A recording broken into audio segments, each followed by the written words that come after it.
sit down, reason and talk. Yes, we're live now with this week's ORT, and our panelists, as usual, is Ebony Harmony and Kindred Spirit.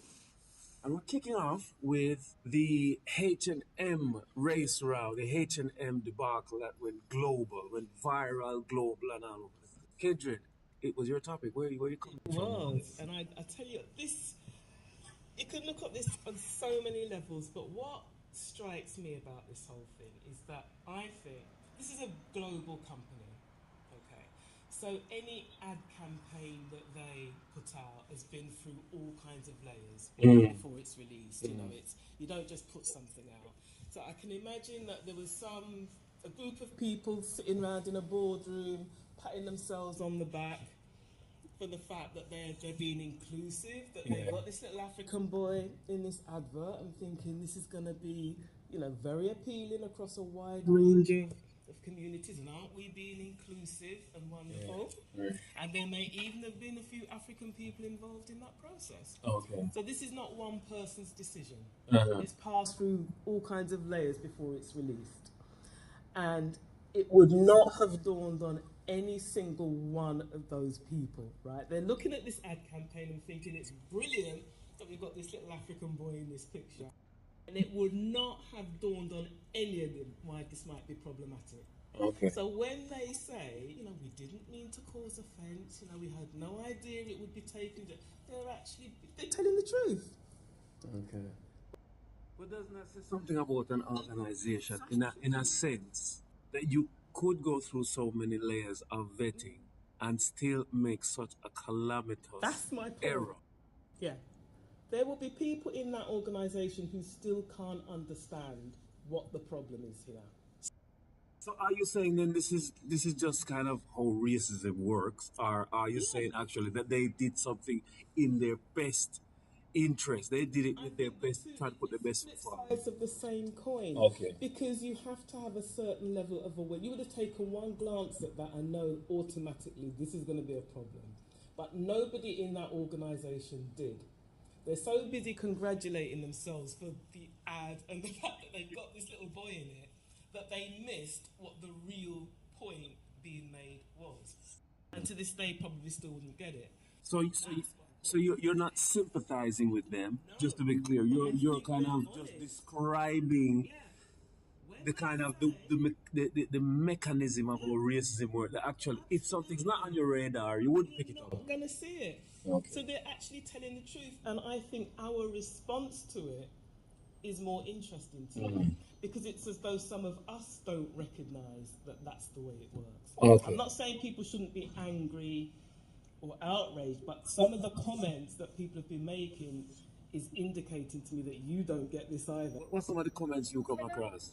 Sorry, oh, yeah. Can I? Because I'm slowly simmering here. Okay, it's an interesting view. I don't agree. The position I come from is that those who would have made the decision as to whether that publication promotion should actually go out are paid highly for their skill, their marketing knowledge, etc. But they're also paid to be responsible. And I'm really stretched to agree or accept that they are not aware of, one, racism, two, the political climate, look at immigration and things like that. I'm really stretched to believe that they are devoid of history, which is not history, it is current, and the connotations between monkeys and bananas and how that is used as a slant against black people. I'm really stretched. I mean, if we take it in its most innocent form, right? What was the slogan? The cheekiest monkey? Coolest monkey. Coolest monkey. What's cool about monkeys? I mean, I can't even take it. Well, there may be something cool about monkeys, but maybe not about the reference to being black and being a monkey. But there may be something quite cool about monkeys. I don't. cartoon characters. Yeah, You know, I don't, they- I don't know. Well, the little And white I boy just sweatshirt said was very survival positive. expert. Yeah, So he that's was an expert. He was knowledgeable. He was, you know, he had the know-how. And black people are cool. yeah, but all right, then, Black monkeys cool. but I'm not siding with what Kindred Spirit has said, but could they be accused of making a clumsy mistake, whereas some of the other companies make more sophisticated efforts, but the racism still comes out through? And I say that because of some of the movies that are made, even up to date. You look at the casting of black actors, and you can still see that kind of unease about race, not really knowing what to do with black people, Precisely, but who are also highly paid. so I think not. You think in relation to? I don't think it was a sophisticated mistake at all. No, I said H&M have made a clumsy mistake, but like with Hollywood or certain other manufacturers, they're a bit more sophisticated. Well, I don't. They won't be as clumsy as that. I can't even give them a clumsy mistake because, as Kindred has said, it has to go through layers and layers and layers. And I'm really being asked, not by yourself, but you know, to accept that every layer of those highly paid, skilled, knowledgeable people, every layer, even if they were black ones on there, because we have to look at the dynamics of black people in the workplace anyway. How much voice would they have had, etc., to even say, look, hey, you know. So I can't. So you don't accept it? I don't accept that, and I think that when it comes to their apology, what else were they going to do? It's damage limitation. Switching the focus to us as a community, what was the typical response that you came across or you came across? well, people were angry because it's a very obvious. People who shop at H&M. Yeah, but obviously not making the link that you're still walking around with a Yeah. carrier bag. But It's not even. It's not even. Yeah, yeah. and they Oh gosh, they've taken another shop away from me. Where we are gonna spend the time? make the connection that by spending money there, Yeah, you're, more than- you're financing this thing. But I wonder if the fact that it was South Africa as well. Some good may come out of it then for those people who are stuck on their devices, who see these TV shows, these sitcoms with the black person in there, and it's just as funny or as strong as a white person, and blah blah blah. Maybe for them this is a wake up call. Maybe H&M has done us a favor. Possibly, but I can remember. Was it back in the 90s we had a similar art? Was it Armani? No, you had Timbaland, and you had what the man ill figure. Yeah, Tommy. saying that they did not design their clothes for black people to wear, and they felt it devalued their clothes. And you had a small group of entrepreneurial black people saying, well, okay, we'll go off and design our own. But because of the mindset and people equating those labels with success and achievement, it was almost as though they felt that by carrying on wearing that stuff, you were somehow getting your own back from these designers. Yeah, and what you're really doing is lining their pocket even more. So you get this complicated dynamic and kicks in that somebody can slur you publicly like that, but you still continue to put money in there. You increase your sales and your shop, not the stock market. So what kind of response did you come across when this was going viral? Well, the responses I read were pretty much like my own, insulted, Okay. quite indignant that, you know, as a culture that we need to really wake up and have an awareness about companies like this. And, you know, H&M were blatant, the others are more subtle, you know. I was going to ask companies like this, which ones are on the list? Well, let me look at Zara, for example. Now, I've never been into a Zara store and seen a black member of staff, aside from last week.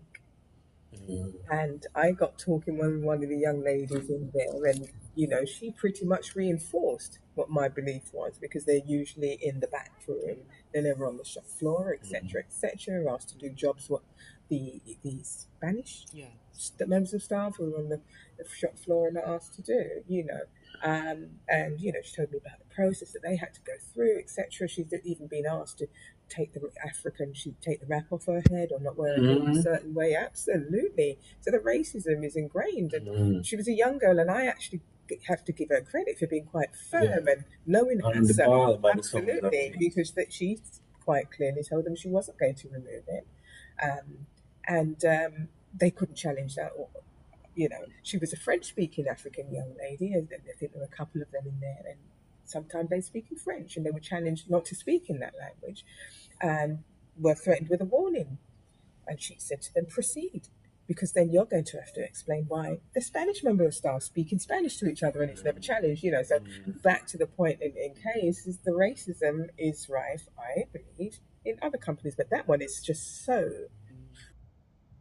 I mean, this is a question to the both of you. Do you think that, as in terms of your immediate experience and also how you experience the black diaspora, the African diaspora, do you think we have to wait till we get clubbed over the head before we realize? More often than not, yes. Unfortunately, I mean, even this little boy's own mother said that I can read it to you from the Daily Mail if you want it.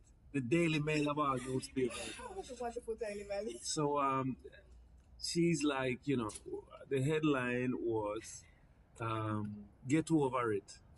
Mother of Swedish child model at center of H&M Race Row calls for global celebrities to stop crying wolf following the unnecessary controversy over her son's jumper."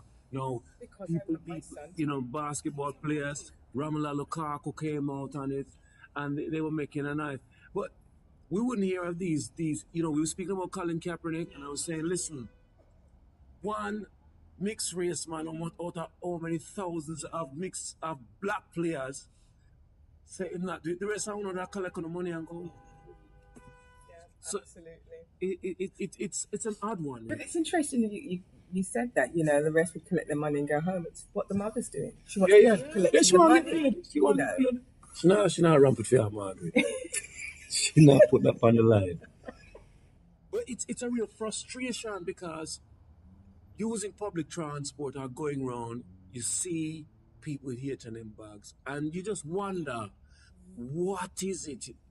What will it take for some people to say, all right, I don't need that. I know what you're saying about feeling that you're part of society, and part of that means taking part in some of the rituals, the Black Friday, the January sales, the Boxing Day sales, they having, when Primark, I couldn't believe it. I couldn't believe, honestly, I couldn't believe, black people have so much to talk about in one cheap store.